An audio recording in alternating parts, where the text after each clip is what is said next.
Good morning. It's time for Coffee with Karma.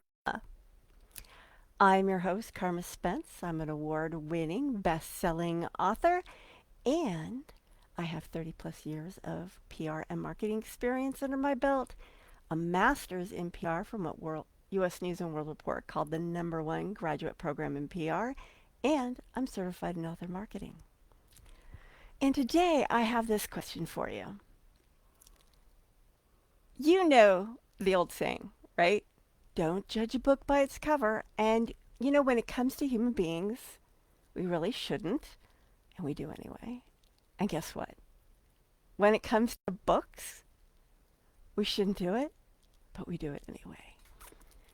So, what are you going to do? Now, you may be designing the cover of your book if you've got design skills, because I've designed a lot of the covers of my books, not all of them, but many of them. Or you may be working with a designer. Regardless of which direction you go, these three things are things you need to keep in mind when designing your client attracting book cover. These rules may apply to other types of books, but not necessarily. The first one is your book cover needs to capture attention, and that's regardless. But the way you capture attention is different depending on the genre, the content of the book. So if this is a romance, the way it's going to capture attention is to have, some swarthy man and some beautiful woman with her dress asunder, in a locked and passionate embrace. That grabs attention for a romance novel. You don't want that on the cover of your client attracting novel. Client attracting book. You can have a client attracting novel. And if that's of interest to you, please do put an emoji, because I am toying with the idea of coming up with a class for that, but that's not what today's about. So, what captures the attention on the cover of a client attractive novel? Why do I keep saying that? Non-fiction book, client attracting book. It's like, the logger with the great taste of fish.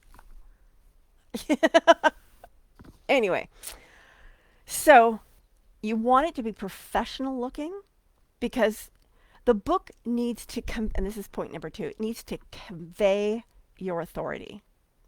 It needs to convey your professionalism. It needs to convey that you have the solution to their problem, whatever that problem is. So the cover needs to relate to that problem, convey that you have the answer to that problem.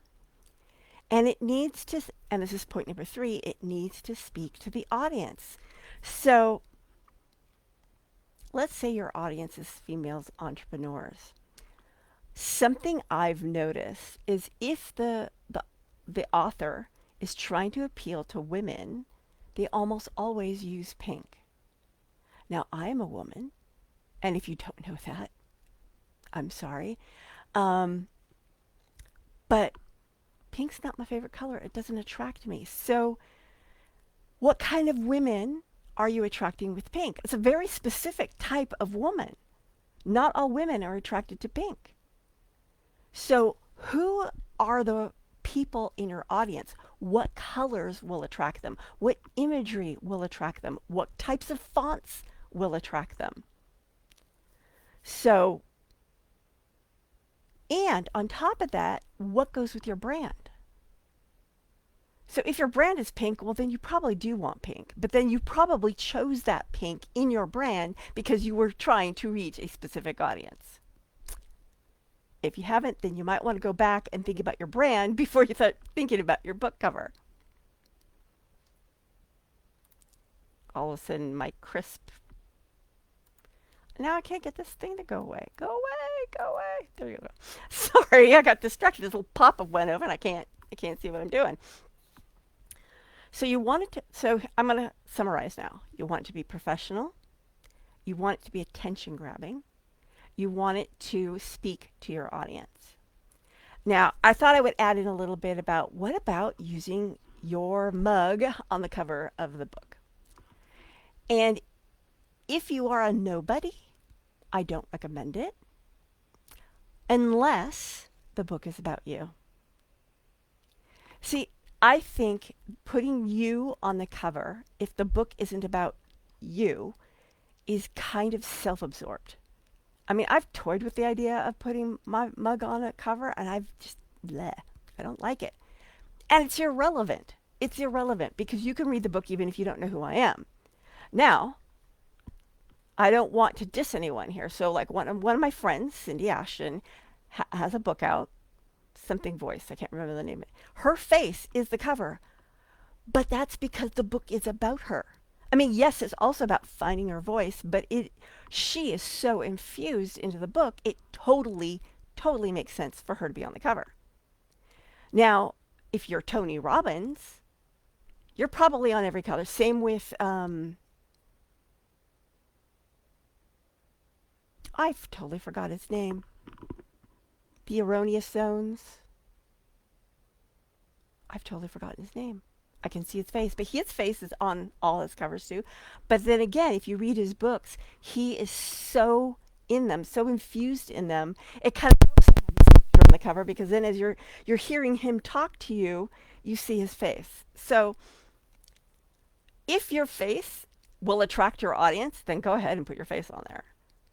But if you're like most people, it probably won't attract your audience. So hire somebody who really knows book covers.